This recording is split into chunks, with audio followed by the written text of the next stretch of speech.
പേര് ശ്രദ്ധിച്ചേക്കണം കേട്ടോ. രണ്ട് സൈഡിലോട്ട് നിൽക്കേ. വിജയ, ഇതെന്താണ്? അത് റിബൺ മടക്കി വെച്ചേക്കുന്നു. അങ്ങനെ ഞാനും ഓർത്തത്. അതല്ല, പിന്നെ ഞാൻ എഴുതിയിട്ടുള്ളൂ കൊടുമ്പളവ്. കൊടുമ്പളവ്. അച്ചായ, ഇതെന്താണെന്ന് അറിയോ? ഓടിച്ചു പോകുമ്പോ ഈ കട്ടിൽ കണ്ടാൽ എന്താന്ന് ഓർക്കണം. വണ്ടി അവിടെ നിർത്തിയിട്ട് അത് കയറി കിടന്ന് ഉറങ്ങി നേരെ അങ്ങ് പോണം. അങ്ങനല്ല, നമ്മൾ ഓടിച്ചു പോകുമ്പോ ഈ കട്ടിൽ കണ്ടാൽ നമ്മൾ ഓർക്കണം ആ പരിസരത്ത് എവിടെയോ നല്ല ഉഗ്ര കട്ടില് ഇൻസ്റ്റാൾമെന്റ് ആയിട്ട് കൊടുക്കുന്നുണ്ട്. വേണേ കയറി കിടക്കാം. കൊണ്ടുപോണേ കൊണ്ടുപോവാം. എന്നെ കൊണ്ടുവന്നില്ലയോ? ഇല്ല, ഞാൻ അവിടെ നിൽക്കണം. അത് പറഞ്ഞപ്പോഴേ ഞാനിവിടെ. ഞാൻ കയറണ്ടായോ? നീ ഇവിടെ നിന്നിട്ട് നോക്കി പഠിക്കേ. അച്ഛാ, നീ വന്നപ്പോ കാലുണ്ടായിരുന്നല്ലോ. അതൊക്കെ ഇവിടെ 3-4 സാധനം ചവിട്ടാനുണ്ട്. അല്ല, കൈ മാത്രം തെളിയിച്ചാൽ മതി. ഇത് ഗിയർ. ഇട് ഇങ്ങോട്ടെ. താഴ് ഫസ്റ്റ്, രണ്ടോട്ട് സെക്കൻഡ്, അവിടെ താഴ് പോർത്തെ.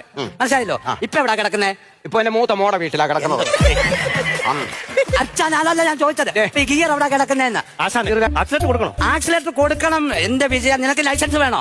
എനിക്ക് ആക്സിലേറ്റർ കൊടുക്കണം. ആക്സിലേറ്റർ കൊടുക്കണോ? കൊടുക്ക്.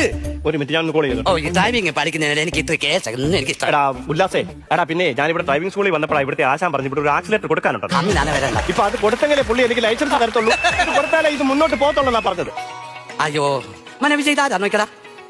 അയ്യോ, ഇത് ഇംഗ്ലീഷാ. എംബിഡി. ഹലോ എംബിഡി, എന്താണ് വിളി? മോട്ടോർ വാഹനം വകുപ്പ്. അത് എംബിഡി.